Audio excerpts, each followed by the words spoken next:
านงักเขียวแตกมือคืนนี่เสียงหัวเราะสนั่นหวั่นไหวอะอายแสดงได้ใจ FC แฟนคลับที่เข้ามาคืนนี้สุดยอดหลายทักทายสวัสดี FC แฟนคลับทุกท่านที่เคารพและนับถือเป็นอย่างสูงมาพบมาพ่อกันคลิปนี้เป็นเรื่องราวของน้องอะอายสกุลพรลูกสาวของพอนกพงศกรที่ได้มีโอกาสได้ไปแสดงอยู่ที่ห้านบันเทิงแห่งหนึ่งท่านผู้ชมปรากฏว่าคลิปที่มันลุดเล็ดออกมานั่นมันสร้างกระแสฮือฮาบ่คิดบ่ฝันว่าทุกสถานการณ์ที่น้องอะอายได้ขึ้นไปยืนอยู่บนเวทีในขณะนั้นก็คือเวทีเป็นของน้องอะอายน้องจะแสดงและควบคุมสะกดทุกสายตาที่มองมาถึงเวทีแล้วค่ำคืนที่ผ่านมานี่น้องเฮ็ดได้ดีสมควรปกติแล้วน้องก็จะเป็นศิลปินขึ้นตามวงเวทีหมอลำอยู่ทั้งข้างนอกมากะดนจะเห็นลูกสาวนาแบรนด์ได้รับงานนอกข้างหนึ่งถามว่าน้องเคยเข้าบอลักษณะห้านแบบนี้เคยเข้าแต่ว่าค่ำคืนที่ผ่านมาตกใส่ปีนี้คืออาอายสกุลพรเนี่ย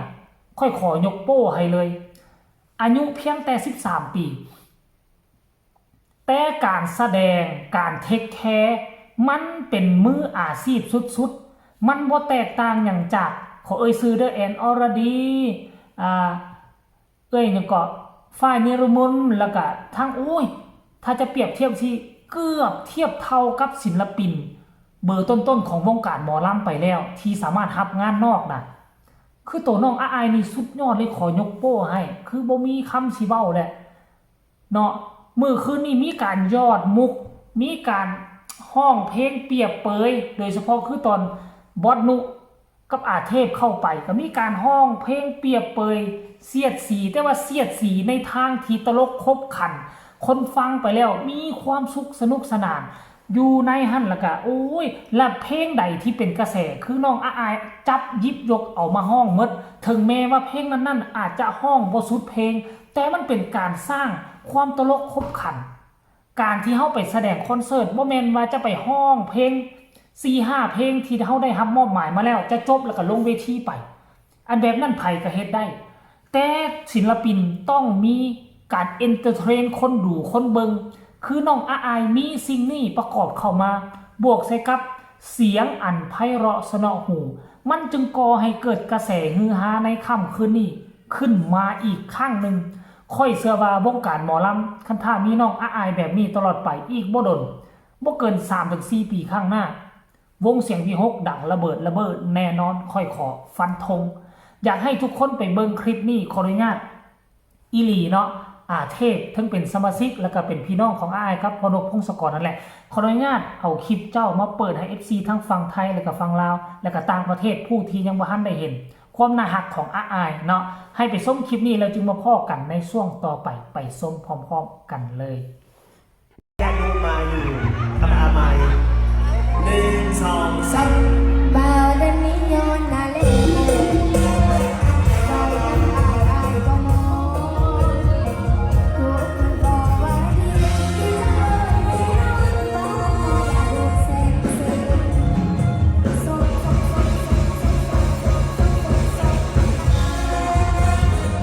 อยากเป็นบ้าเขาได้เห็นหากเป็นที่อ่อนน้อมจนนอนแต่เขาไม่เคยเอาเปล่าบอกแค่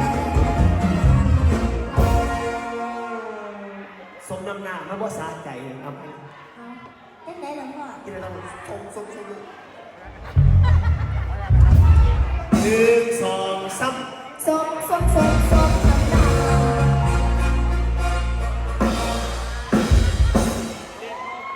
พ่อขึ้นตาหลาน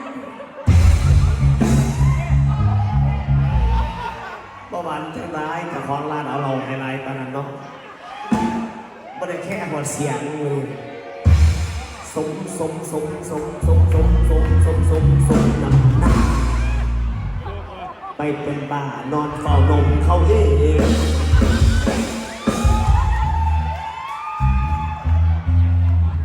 มา หนูไม่คุยกับพ่อแล้ว มานี่คือพ่อย่ำรองให้ผู้อื่นได้ไหมสมน้ำหน้า ไปเป็นบ้านอนเฝ้านมเขาเองมักแต่ซิลิโคนเปิดไปใส่แข็งแม่คือบ่มากนมอีหลี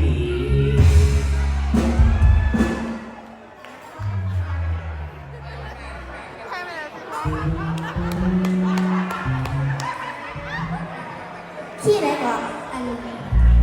เปลี่ยนความตั้งใจ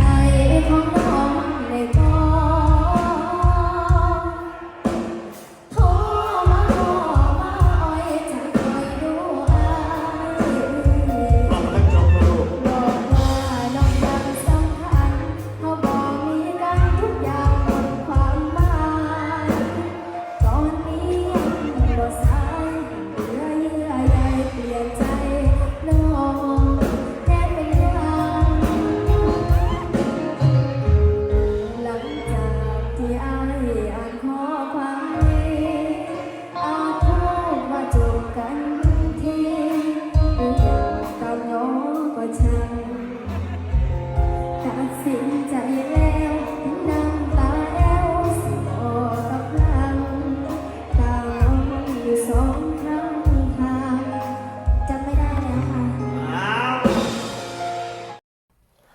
ทุกคนเห็นแล้วบอกความสามารถของเด็กน้อยอายุ13 ปี